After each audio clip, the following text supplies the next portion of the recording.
They say revenge is a dish best served cold. In my case, it came with a hefty price tag and a side of humble pie.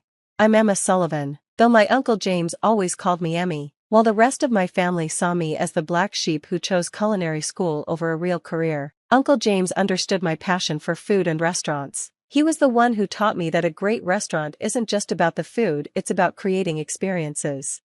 Uncle James had built the Sullivan Steakhouse chain from a single diner into an empire of 30 high-end restaurants across the country. My cousins Brad and Melissa grew up expecting to inherit it all, spending more time bragging about the family business than learning how to run it. Emmy's just a line cook, Brad would sneer whenever I visited Uncle James at the flagship restaurant. She'll never understand the business side of things.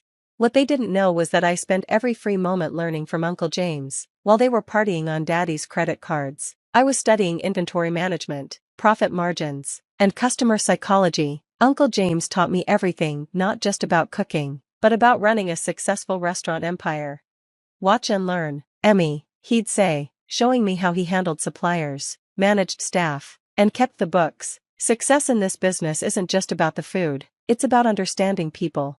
The last time I saw him alive, he seemed worried about the future of his restaurants. The family thinks running these places is easy, he said, looking tired. They don't understand what it takes.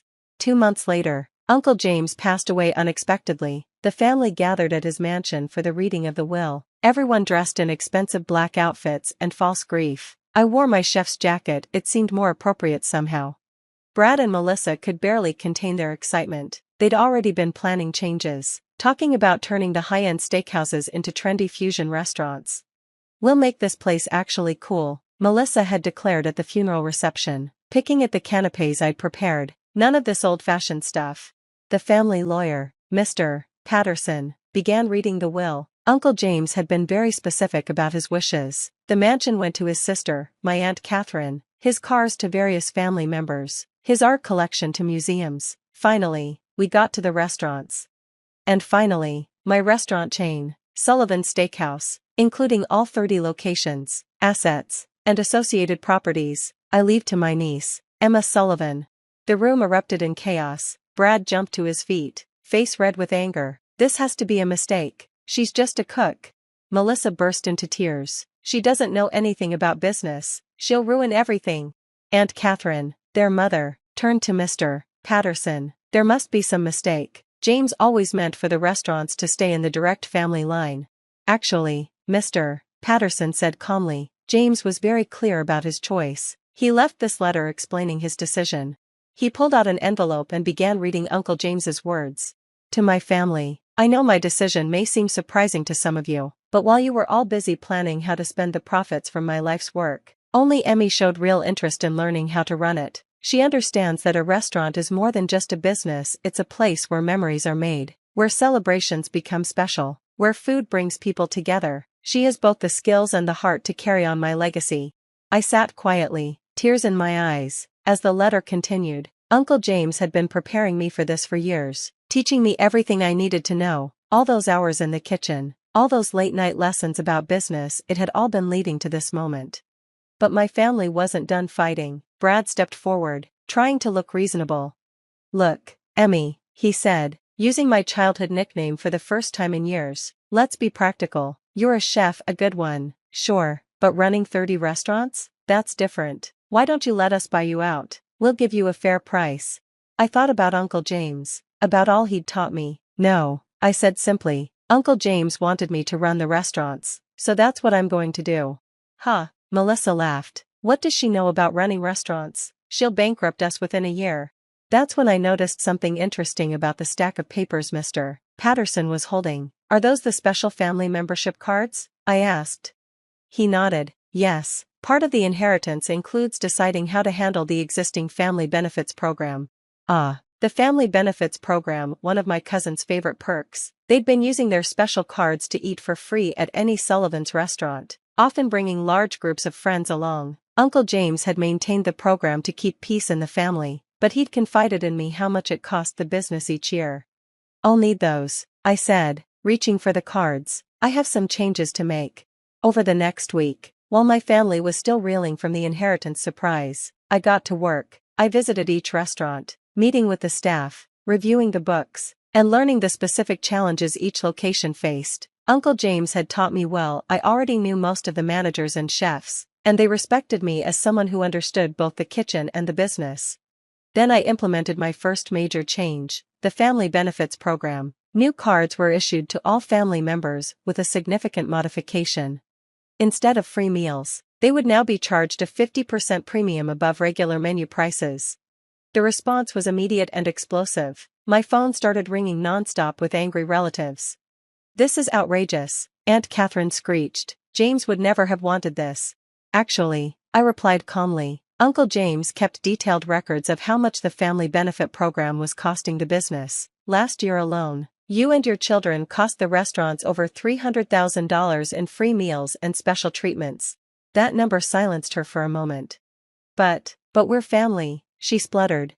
"Yes, we are, and family should want the business to succeed, not drain its resources. The premium will help offset the costs of upgrading our kitchens and implementing new training programs." Brad and Melissa tried a different approach. They started bringing their friends to the restaurants, planning to make scenes and drive away customers. But I was ready for that too. I'd installed new security systems and implemented a strict policy. Any deliberately disruptive behavior would result in permanent banning from all Sullivan's locations. After Brad and his friends got escorted out of our flagship restaurant by security, word spread quickly through the family that I wasn't going to be pushed around. But I wasn't just playing defense. I had plans to make the restaurants even better. Using everything Uncle James had taught me, I modernized our operations while keeping the core values that made Sullivan's special. We upgraded our inventory management system, reducing waste and improving profit margins. I implemented a new training program for all staff, from dishwashers to managers, ensuring everyone understood both their role and the bigger picture. We refreshed the menus, keeping the classic steakhouse favorites while adding some carefully chosen new options. The results started showing quickly. Without the drain of constant free meals, our profits increased. The improved training led to better service, which meant more repeat customers. Our reputation grew stronger than ever. 6 months after taking over, I invited the entire family to a special dinner at the flagship restaurant. Many of them hadn't been back since the premium pricing went into effect. They'd been boycotting the restaurants in protest. "Your usual tables are ready," I told them, "and yes, the family premium still applies." They grumbled but sat down. I had instructed the staff to provide our absolute best service, and the kitchen was prepared to show off everything we'd achieved in the past months. Course after course arrived, perfectly cooked steaks, innovative sides, decadent desserts. I'd personally designed the menu to showcase both our traditional excellence and our new capabilities. Even my most bitter relatives couldn't hide their appreciation for the food. As coffee was being served, I stood up to address the family. "I know many of you thought I would fail," I began. "You thought being a chef wasn't enough to run this business. But Uncle James taught me that being a great restaurant owner means understanding both the kitchen and the business. Let me show you what we've achieved in 6 months." I distributed reports showing our improved profits, customer satisfaction scores, and growth projections. The numbers were impressive. We were doing better than ever. "The premium you're paying for your meals? That money is being invested back into the business. We've upgraded 5 kitchens, sent 3 promising young chefs to advanced training, and opened 2 new locations. We're not just maintaining Uncle James's legacy, we're building on it." Brad, who'd been studying the numbers with a shocked expression, finally spoke up. "But how? These profits are better than when Dad was running things." "Because I actually learned the business," I said simply, "every part of it, from the kitchen to the accounting office, just like Uncle James taught me."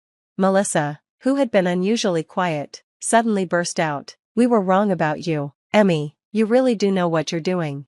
It was the first time she'd called me Emmy in years. The atmosphere in the room shifted. For the first time, my family was seeing me not as the black sheep who chose cooking over a real career, but as a capable business owner worthy of Uncle James's trust. Aunt Catherine cleared her throat. "The food tonight, it's the best I've ever had at Sullivan's. And these numbers," she paused, seeming to struggle with what she wanted to say. "James knew what he was doing when he chose you." It wasn't quite an apology, but it was something. That night marked a turning point. While not everyone was happy with me, they couldn't deny the success I was achieving. The premium pricing stayed. I wasn't running a charity, after all, but I did implement a new family program. Any relative who wanted to learn the business, really learn it from the ground up, would be given the opportunity. To everyone's surprise, Melissa took me up on the offer. She started in the kitchen, just like I had, learning every aspect of the restaurant business. Turns out, once she got past her entitlement, she actually had a good head for operations management. Brad tried to sue for a while, claiming Uncle James wasn't of sound mind when he made his will, but Mr. Patterson had extensive documentation of James's decision-making process, including videos of him explaining his choice. The case was dismissed. A year after taking over, Sullivan's Steakhouse was thriving. We'd opened 5 new locations, earned several prestigious restaurant awards, and our profits were at an all-time high. The family premium cards were now seen as a status symbol. Yes, you paid more, but you also got special treatment and access to exclusive events. Uncle James would have been proud, not just of the business success, but of how his decision ultimately brought positive changes to the family. Those who were willing to learn and work hard found opportunities within the company. Those who weren't, well, they could still enjoy our excellent food, at a premium. I keep Uncle James's picture in my office at the flagship restaurant. Sometimes, when I'm working late on the books or testing new recipes in the kitchen, I can almost hear him saying, "Watch and learn, Emmy. Success in this business isn't just about the food, it's about understanding people." He was right, of course, understanding people, their motivations, their capabilities, their potential for both good and bad. That's what makes a business successful. And sometimes, understanding people means knowing when to charge them extra for their steak. The story of how I inherited Sullivan's Steakhouse became something of a legend in the restaurant industry. People love hearing about the chef who outmaneuvered her entitled relatives by charging them more instead of letting them eat for free. But the real story isn't about revenge, it's about respect. Respect for the business, respect for the craft, and respect for Uncle James's legacy. Today, Sullivan's Steakhouse is bigger than ever. With 45 locations across the country, we're known not just for our excellent steaks, but for our commitment to quality and service. Every new employee hears the story of Uncle James, who built this business from nothing, and about the importance of understanding both the kitchen and the business side of restaurants.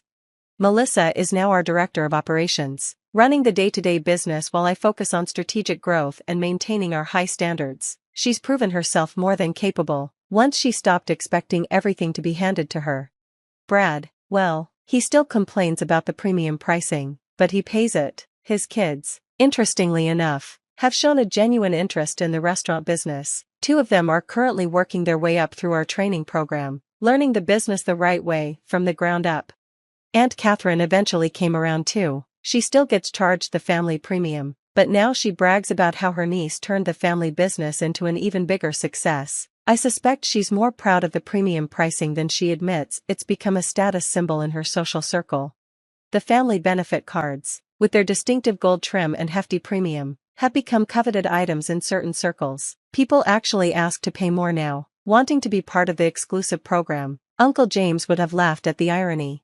But the best part? Every year, on the anniversary of Uncle James's passing, we host a special dinner at the flagship restaurant. The whole family attends, paying full premium prices. To celebrate his legacy, we serve his favorite dishes, share stories about him, and raise a glass to the man who knew that sometimes the best person for the job isn't the most obvious choice. And me? I still put on my chef's jacket and work in the kitchen sometimes, creating new dishes and training new chefs, because no matter how big the business gets, at its heart, Sullivan's Steakhouse is still about creating experiences and bringing people together over great food. Just like Uncle James taught me.